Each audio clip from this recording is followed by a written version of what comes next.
Can we go to Philadelphia for a second? Kevin Patullo is getting a lot of heat right now. Fans are going to his house. It's a little too much, but that's Philly, baby. That's why it is what Philadelphia is all about. What would you do if you're Nick Sirianni? Is this a situation where you step in, you say, hey, look, Kevin, everybody hates you. They're about to burn down your house legitimately. I'm going to take over from here on out. Why does Philly look so terrible on offense? Why does it look so inconsistent? And is it something where the fans should feel justified in putting all the blame on an offensive coordinator? Or is this a situation where, hey, look, they just haven't kind of hit on all cylinders and eventually they are going to figure it out? What would you do if you're Nick Sirianni?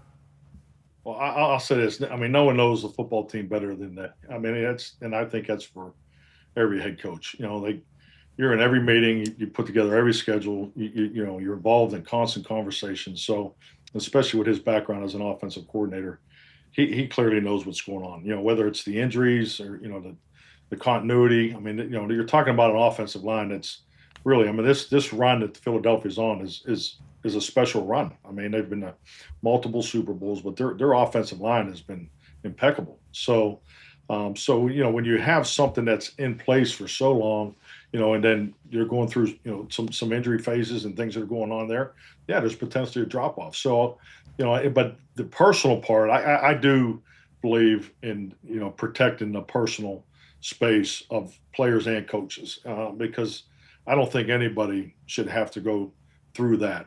We all understand, the fans are a huge part of making this game go. They pay the tickets, they pay the money for the tickets, and obviously, but when you're putting people in harm's way, I obviously don't agree with that. But I would say that all the conversations that we were wondering about, or the topics that are talked about, those conversations have already been had internally. So I just think, like anything, this game is so competitive. I feel like I don't say it enough on air. It is so damn hard to win one football game in this league, and that's something that I always admired. It was something coming from college back in '93 in the NFL. Just thinking, man, it is so damn hard to win one game, and that's why when teams do have the ability to sustain success over a 5-year period, a 6-year period, an 8-year period, I mean, that says a lot about that organization. Says a lot about that program. And you're looking at an organization that is, at this phase right now is leading the way in the last 5-year increment of our league. So I guarantee you that they're on top of what needs to be done.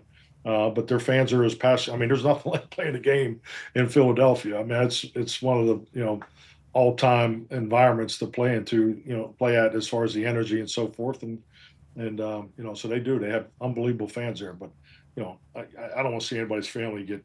There's no reason for anybody to get hurt over this. Yeah, agreed. Philadelphia is a different place, especially when you coach for the Eagles. I think you know what you're signing up for because you have home field advantage and then also home field disadvantage if it's not going the right way because they will turn on you. And there certainly has been some of those times. Even last year, whenever they were in the middle of what we know would be a Super Bowl run. The amount of things that we're being said about that particular team from their own fans throughout the different parts of the season, absolutely absurd. And then this year, the fans feel justified, that all the drama is coming to a head. There's a reason. And if you get rid of one guy, it feels like it all gets better. But once that happens, we feel, Philadelphia, classic, they'll certainly find something else that needs to kind of, this needs to no doubt. Maybe pick it up as well. They expect greatness. Sirianni understands that, and good luck to them out there.